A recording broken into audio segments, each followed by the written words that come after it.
Núcleo de Telesaúde do Hospital Universitário. Universidade Federal do Maranhão. Vai tratar sobre a questão da pandemia e o que mudou no consumo de drogas. Então, é Covid-19, que é relacionada essa webconferência ao Dia Internacional de Combate ao Tráfico, ao Consumo e também à prevenção do uso de drogas, onde a gente vai falar um pouquinho do trabalho do CAPS, Álcool e Droga do Estado do Maranhão, nesse período e como ele tem enfrentado essa questão, essas mudanças, essa nova vida que estamos vivendo hoje, relacionada à questão do consumo, do uso, do abuso de drogas, né? Então, quando a gente começa falando sobre a questão de dependência química, de drogas, eu acho que não tem como a gente, primeiramente, não falar do conceito, né? O que são as drogas? Droga é qualquer substância que, quando você faça uso, ela altere a estrutura ou as funções do nosso sistema nervoso. As drogas, elas podem ser utilizadas de maneira recreativa, elas podem ser utilizadas para tratar doenças, elas podem ser utilizadas, inclusive, de maneira nociva. Isso vai depender muito da relação com que o homem desenvolve com ela. Até porque a gente vai falar daqui a pouco um pouco sobre a história das drogas e a gente vai ver que essa história ela percorre milenar, né? Mais de 12 mil anos antes de Cristo já se conhecia droga no mundo. O homem já tinha, inclusive o homem paleolítico, né? Ele tinha uma relação muito forte com as drogas. A origem da palavra droga, ela provavelmente é holandesa, né? Drug. Por isso que existem muitas farmácias que o nome são drogarias, né? Ela não veio no mundo para destruir, ela veio para ajudar. Ela veio para tornarmos mais sociais, para tornarmos melhores, melhorar nossa imunidade. Infelizmente, a relação do homem com ela, no decorrer histórico da humanidade, é que foi piorando. E, atualmente, com a pandemia, a gente vai entender por que piorou mais ainda essa relação, que eu posso dizer que é perniciosa, essa relação ruim com as drogas. As drogas se classificam como? Pode ser tanto pela questão da legalidade, como também pela questão dos efeitos dela no organismo. As drogas podem ser legais ou ilegais.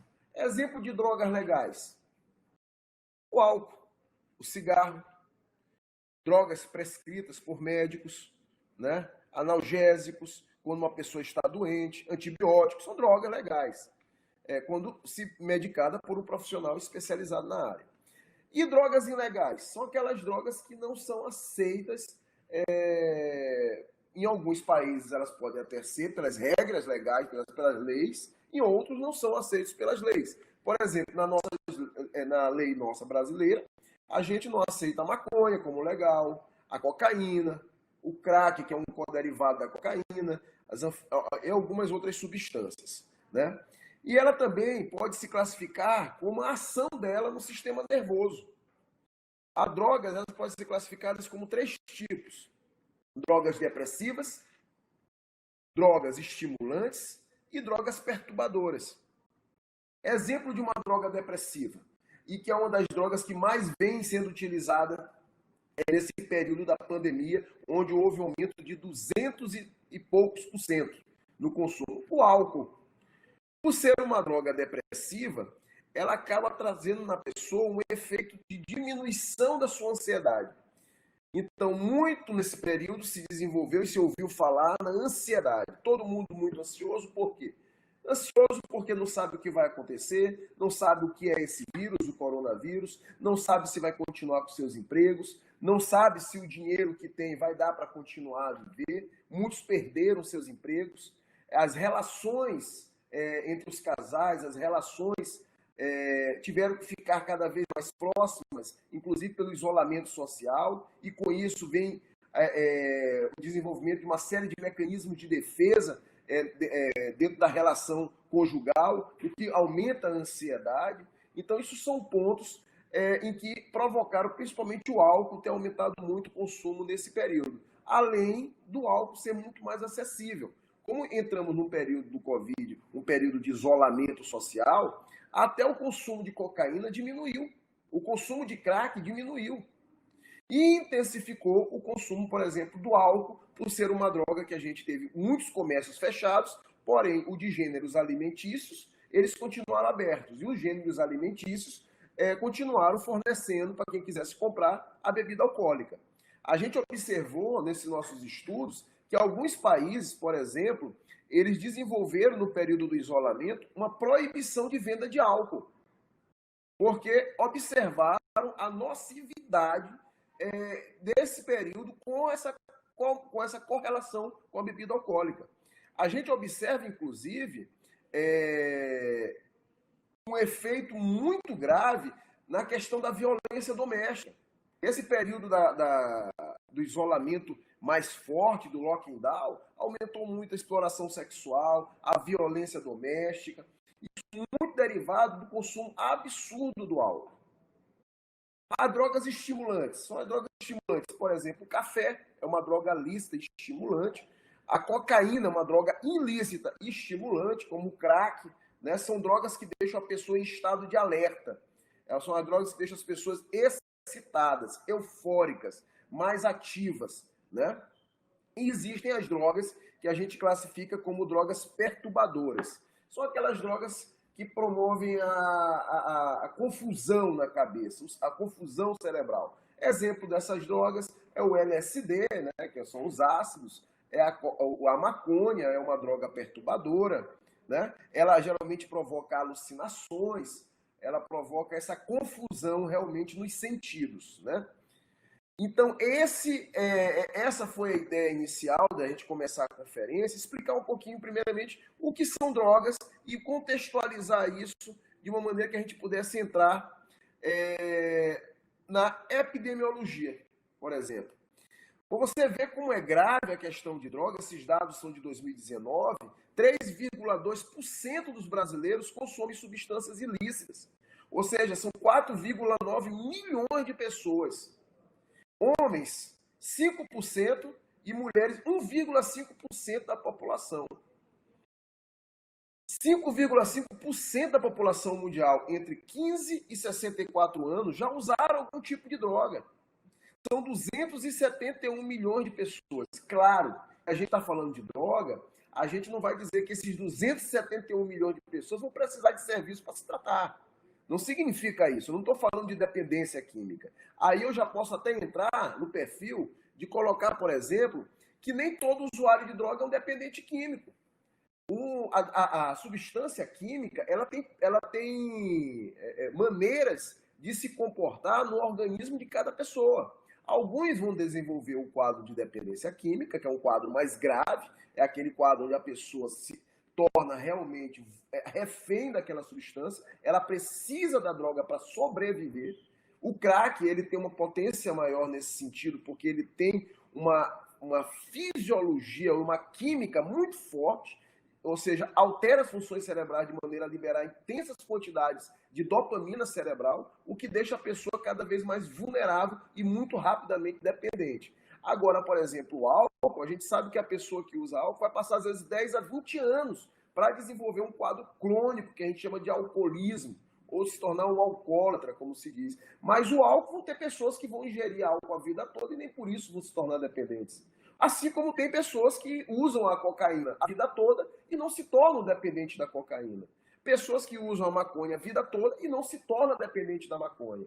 Daí a prerrogativa da gente entender o que é um usuário, o que é um usuário recreativo, o que é um usuário nocivo, o que é um usuário abusivo e o que é um dependente. Um usuário recreativo é aquele que faz uso da droga para aquilo que ela foi criada há 12 mil anos antes de Cristo, por exemplo. Na Mesopotâmia já se usava as drogas. Histórias do uso do ópio nessa época. A maconha vem da Ásia, onde ela nasce naturalmente antes de Cristo, antes do calendário cristão, por exemplo. A gente tem história de um período paleolítico de pinturas rupestres feitas provavelmente por homens paleolíticos sobre efeito de maconha, sobre efeito de drogas, sobre a perturbação de drogas. Então, esse uso recreativo, ele é um padrão de consumo claro na maioria dessas pessoas. O problema é que no período que você está fazendo o uso recreativo, associado às condições sociais, que isso é importantíssimo, o que são essas condições sociais? Não significa que rico não tenha dependência e que pobre seja dependente mais que rico. Não é isso que a gente está discutindo. Mas a gente sabe que as vulnerabilidades sociais, a vulnerabilidade cultural, a vulnerabilidade, até como posso dizer, de meios de saúde, de acesso a informações de saúde, também são importantes para você desenvolver um grau de uso nocivo, por exemplo. O uso nocivo é aquela pessoa que, quando começa a fazer o uso recreativo, não tem um controle e passa do limite. E esse passar do limite nada mais é do que a pessoa apresentar sintomas de abstinência no dia anterior. Por exemplo, quando a pessoa faz o consumo de uma droga como o álcool e no outro dia ela sente muita dor de cabeça, ela sente mal-estar, significa que aquela substância trouxe a ele uma nocividade. E o uso abusivo? O uso abusivo é quando aquele padrão de lesão que ele está causando ao seu organismo, aquele padrão de consumo, começa a ser um padrão maior do que aquele que ele está conseguindo suportar. Então aquilo já é um uso abusivo, ele já está conseguindo, já não está conseguindo fazer as suas relações serem saudáveis sem o consumo da droga. E aí a gente entra no posterior, que é o pior, que é o dependente químico. Esse provavelmente é aquele que já não consegue mais existir sem a droga, aquele que já de manhã precisa acordar e o café da manhã dele é uma dose. Ou então aquele que precisa fumar pelo menos 5, 6 cigarros de crack, pedras de crack por dia, ou cigarros de maconha. Porque o seu organismo, ele mesmo diz para você, no momento da entrevista, que é importante, que ele não consegue viver sem aquela substância. Esses provavelmente não vão conseguir jamais parar de usar droga sem o apoio de um serviço de saúde mental. Nos Estados Unidos, em 2019, 47 mil pessoas morreram de overdose. Ou seja, é um padrão de consumo agressivo. Até porque as drogas nos Estados Unidos mais pesadas, elas causam essa dependência maior e causam também efeitos físicos, como paradas cardíacas, paradas respiratórias. Um grande exemplo é a heroína, que é muito utilizada nos Estados Unidos e combatida com a metadona, onde as próprias ambulâncias, que são as SAMUs de lá, já carregam kits para reverter overdoses de usuário em algumas cidades. A história da droga no mundo. Muito importante se colocar isso de maneira histórica, para que a gente não possa cair naquela ideia de ser um julgador, né? De ser uma pessoa com estigma. Porque a droga ela faz parte da existência humana e nem nós vamos ser hipócritas, né? Ou vamos ser, no mínimo, arrogantes de achar que isso vai acabar e que a gente vai viver num mundo sem drogas. Isso não vai acontecer. A droga, inclusive, ela precisa existir para que as sociedades elas tenham um comportamento. O que a gente tem que trabalhar é quando ela ultrapassa esse limite com aquele cidadão. Por isso é muito importante que todos os serviços tenham a cabeça aberta para a questão da redução de danos. A redução de danos é justamente isso, é você saber o que aquele indivíduo sofre com aquela substância e saber como você pode fazer para ajudá-lo, para que ele melhore a sua qualidade de vida, que pode ser com ou sem a droga. Que cada vez mais que a gente classifica a droga como algo extremamente nocivo ou algo que seja ilegal, a gente cada vez mais afasta o usuário dos serviços de saúde e os deixa à mercê de traficantes e cada vez mais da dependência química. Então, a droga como a maconha, o ópio, a cocaína estão presentes desde o início da nossa existência. Ou seja, quando o homem existiu na Terra, os primeiros princípios humanos, já existiam essas drogas. A maconha, 12 mil anos antes de Cristo, ela nascia naturalmente na Ásia. Né? A bebida alcoólica, isso foi muito interessante, ela estava presente na Bíblia, no livro de Gênesis, onde Noé teria construído a Arca de Noé e tinha episódios de alcoolismo, de bebidas. Ele ficava altamente excitado com o álcool, né? Ou seja, a gente não pode entender que isso vai deixar de existir. Então, aqui a gente trouxe agora algumas ações, que foi esse o enfoque que a Isabel, que é a chefa do Departamento de Saúde Mental, nos pediu para trazer de maneira mais prática. A gente trouxe alguns slides e eu vou estar falando um pouquinho sobre eles, que são justamente as ações que o CAPES executou no período de pandemia. Um período muito complexo, porque os serviços de saúde mental, em sua maioria, também precisaram se fechar, porque as pessoas não poderiam ficar indo e vindo, a gente teve um lockdown, então eles precisaram se reorganizar, se readaptar para continuar dando assistência. E com isso, muitos usuários perderam a acessibilidade a esse serviço. Ou seja, tinham um sofrimento, mas não tinham como chegar até o médico, até o enfermeiro, até o psicólogo, até o terapeuta. E aí a gente começou uma grande ação em parceria com o Departamento de Saúde Mental, em parceria com a Secretaria de Assistência Social do município, que foi atendimento das pessoas em população de rua e na rua. Então, levávamos equipes para esses locais. Nessa matéria aqui, eu boto a matéria do jornal O Estado, onde ela mostrou aqui, onde a gente levou ações de saúde mental e de vacinação para pessoas na região do centro da cidade, que são aqueles usuários de droga que eu considero os disfuncionais, são aqueles que não têm família ou que têm família, mas têm vínculos rompidos e que vivem em situação de rua por 24 horas, por todos os dias, né? E que ficam mais vulneráveis ainda ao Covid-19 e a outras mazelas, inclusive ao consumo abusivo de drogas, né? E à dependência química. Então, fizemos no período da pandemia pelo menos 7 ações. Hoje mesmo, que é o Dia Internacional de Combate à Prevenção ao Uso de Drogas, a gente fez mais uma ação na Praça Deodoro, onde vacinamos 60 usuários de droga que ainda estão em situação de rua. Por que eles ainda estão em situação de rua? Quer dizer que o CAPES não tirou essas pessoas da rua? A gente não pode ir contra a vontade de ninguém.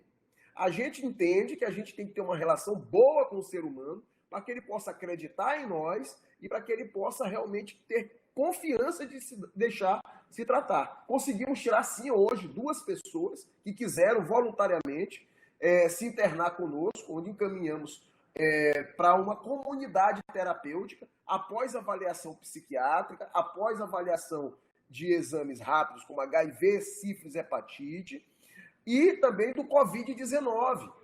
Continuamos fazendo essas ações e, em alguns casos, em alguns pacientes, requereram sair daquela situação de rua. Então, o Departamento de Saúde Mental fez uma reunião junto com a Sencas. Dessa reunião foi feito de maneira estratégica, até porque a Secretaria Municipal de Saúde não tinha abrigo para essas pessoas todas, era uma média de 200, 300 pessoas em situação de rua, e eles resolveram fazer um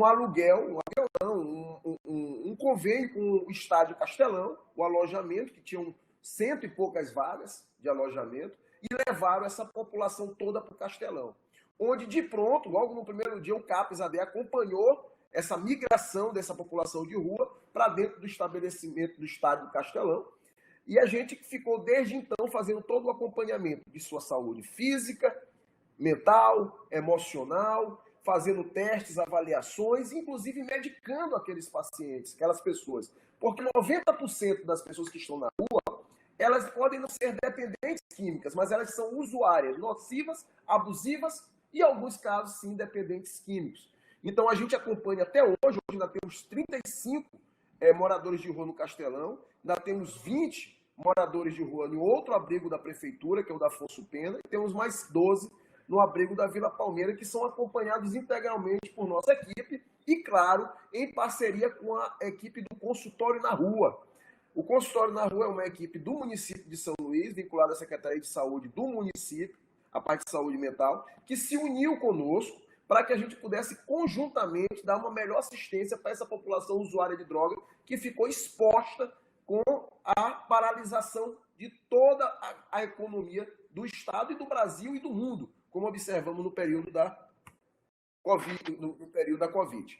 Que nós estamos ainda, há de se dizer que a economia está voltando, mas ainda temos inúmeras restrições e os efeitos delas permanecem, como desemprego, a falta de condições de renda dessa população. Que, nesse período, também foi feita a questão dos auxílios emergenciais para que elas pudessem ter o recurso. Assim que elas recebessem o recurso, muitos já alugaram suas kitnets, e continuam em tratamento no CAPS, como a gente pode ver. Esses são pacientes, durante a pandemia, que estavam abrigados lá no Castelão e que receberam o auxílio emergencial e já estão em processo de receber o aluguel social. Isso são prerrogativas da assistência social. Foi a Secretaria de Assistência Social, foi os Centros de População de Rua, Centro Pobres, que desenvolveram para eles essa condição, inclusive de tirar documentos e etc. E essas pessoas hoje passam o dia na nossa unidade, fazendo atividades ocupacionais, terapia ocupacional, e à noite voltam já para as suas kitnets, que a gente chama aqui em São Luís, que são pequenas casas onde elas podem dormir e durante o dia ter toda a alimentação no CAPS, porque no CAPS não é só dar o remédio, no CAPS você vai ofertar toda uma questão social e psicológica para que ele possa suportar. Aqui eu vou mostrar um outro slide que mostra o momento de uma das ações. Ela está na capa daquela entrevista que eu botei do Jornal Estado, onde a gente está com nossa enfermagem vacinando a população de rua, junto com a Secretaria de Assistência Social. Essa é uma das ações resgates que a gente fez, já deslumbrando para aqueles moradores de rua uma proteção maior contra o coronavírus, uma vez que eles estivessem imunes ao H1N1, que chegamos a ter o início de um surto também aqui em São Luís. Então, nossa preocupação durante esse período de pandemia com os usuários de droga foi basicamente em cima daqueles que estavam na situação de vulnerabilidade social, ou seja, nas ruas. Mas, claro, que a gente também não podia deixar de assistir os nossos, como eu vou mostrar para vocês daqui a pouco. Aqui é uma outra atividade de uma ação resgate, que fizemos na Praça Dom Pedro II, onde a gente estava fazendo os testes de Covid. Nós levamos em primeira mão, em ações programadas, junto com a Força Estadual de Saúde. Aqui eu deixo um abraço aqui ao Dr. Marcos Pacheco, que é médico e sanitarista, e hoje secretário de Articulação Política do Governo, que de imediato se dispôs a nos ajudar, nos dando condições a que a gente tivesse a aquisição dos testes rápidos, que ficou muito difícil, até para a maioria da parte da população, mas que eles priorizassem a questão dos moradores de rua que estavam vulneráveis, em momento nenhum nos deixou na mão, e direcionou a Força Estadual. A Força Estadual é uma força criada nesse governo, que é para ajudar as outras forças que já atuam normalmente nos seus postos de trabalho. É uma equipe formada de médicos, enfermeiros, a parte de clínica médica, né? Onde por vários momentos eu precisei da Força Estadual, eles estiveram junto conosco, tanto para avaliação de quadros gripais, avaliação de diarreias, avaliação de quadros de tuberculose, pessoas que deram HIV positivo, pessoas que deu sífilis e etc. E a gente já pôde iniciar tratamentos adequados com os remédios necessários para essa população e para outras que o CAPS também precisou desse apoio. Nesse outro slide aqui, você observa o dia da chegada. Observe que quando a gente tirou essas pessoas da situação de rua, foi uma das ações, para mim, das mais importantes que foram executadas nesse período, principalmente do lockdown, onde essas pessoas não poderiam de maneira nenhuma ficar na rua. Olha o tanto de pessoas chegando, a gente tentando de maneira organizada. Cada paciente desse passou individualmente por uma avaliação social, psicológica, psiquiátrica, clínica. E foi desenvolvido pela terapia ocupacional e em parceria com o Departamento de Saúde Mental uma preocupação muito grande. O que esses pacientes iam fazer 30, 60 dias em um alojamento confinado? Eles tinham que ter uma atividade da vida diária, tinham que ter uma rotina de cuidado. Isso foi todo desenvolvido pelo Departamento de Saúde Mental em conformidade com o CAPS-AD e o consultório da Cura. Observamos aqui no momento da triagem, todos aqueles pacientes passaram por uma triagem, como eu disse, individualizada, né? Fazendo todos os testes, inclusive testes clínicos, laboratoriais. A equipe aqui, eu fiz questão de mostrar, a equipe da Força Estadual de Saúde, por vários momentos, precisou se tornar ativa lá dentro, porque nos ajudou muito a atender. É uma quantidade muito grande, como eu disse, chegou a ter mais de 100 pacientes para serem atendidos ali. Então, precisava realmente de uma força grande para ajudar as nossas equipes a dar conta daquela população. E que, graças a Deus, tivemos muito êxito, porque durante o lockdown, durante o período mais crítico da Covid-19, estava morrendo muita gente, até porque nenhum governo estava preparado para uma crise tão grande, então precisava adquirir respiradores, precisava adquirir remédios, insumos, EPIs, a gente precisava isolar essa população. E essa população, com certeza, eu digo para vocês, só conseguiu ficar confinada naquele estágio porque teve um apoio da saúde mental. Senão, elas não ficariam. Inclusive, os pacientes mesmo que agora estão no CAP dizem, doutor, se não fosse o remédio, se não fosse vocês lá, a gente não teria ficado, a gente pediria para sair. Porque não temos como hoje depositar pessoas em locais. Isso não perpassa mais pela saúde mental. A saúde mental, a prerrogativa desde a lei 10.016, de 2002, é que esse tratamento seja aberto, que esse tratamento seja voluntário, que esse tratamento seja de acordo com a vontade da pessoa e que seja humanizado, respeitando os direitos humanos. Então foi importantíssimo esse processo para respeitar os direitos humanos dessas pessoas que, além de usuários de drogas, são vulneráveis socialmente. Como eu disse, a gente não pode deixar parado o nosso serviço. Então, todos os nossos pacientes e muitas das nossas avaliações, a gente desenvolveu um trabalho muito importante que foi da telemedicina. Então, precisávamos desenvolver um mecanismo de atender esses pacientes, inclusive aqueles que não tinham como ir no CAPS.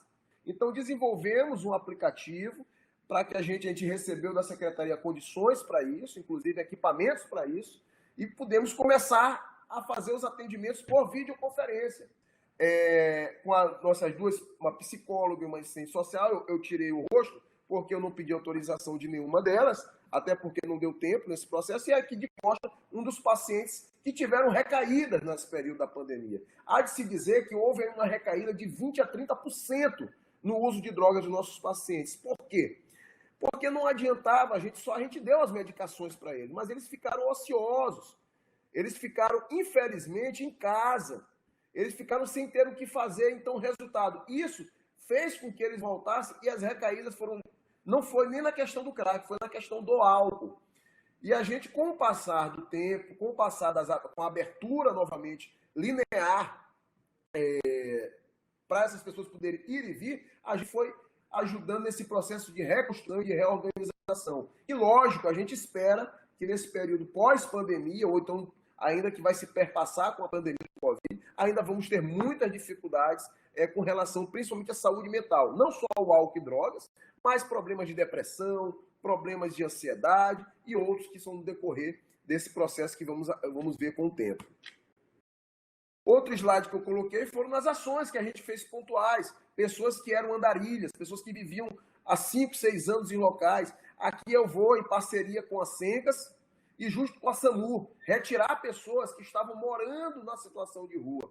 Pontualmente, essas pessoas eram encaminhadas primeiramente para UPAs, UPAs referências no Covid, para ver se tinham a doença e posteriormente encaminhado para abrigos, ou os casos que não davam para ir para abrigos, por Nina Rodrigues, para que pudesse ser internado em clínica psiquiátrica quando diagnosticado um quadro de transtorno mental mais agravado. Observe que a articulação de uma unidade de saúde básica, dentro da unidade de saúde básica, média e alta complexidade, que é o CAPS, foi importantíssima a articulação com vários segmentos.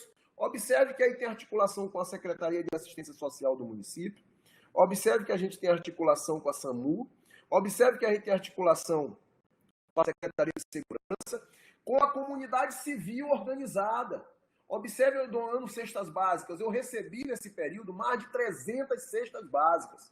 Essas cestas básicas serviram para quê? Por que o CAPS está doando cesta básica? Isso aí não é papel de CAPS. É sim, é um centro de atenção psicossocial. E algumas comunidades, são sociedade civil organizada, como Igreja Shalom, Igreja Batista, o projeto Seja Sal, Seja Luz, Seja Henrique, nos ajudou tanto na doação de kits de higiene, álcool em gel, que a gente precisou distribuir para essa população até a do Castelão, com a parte de alimentação.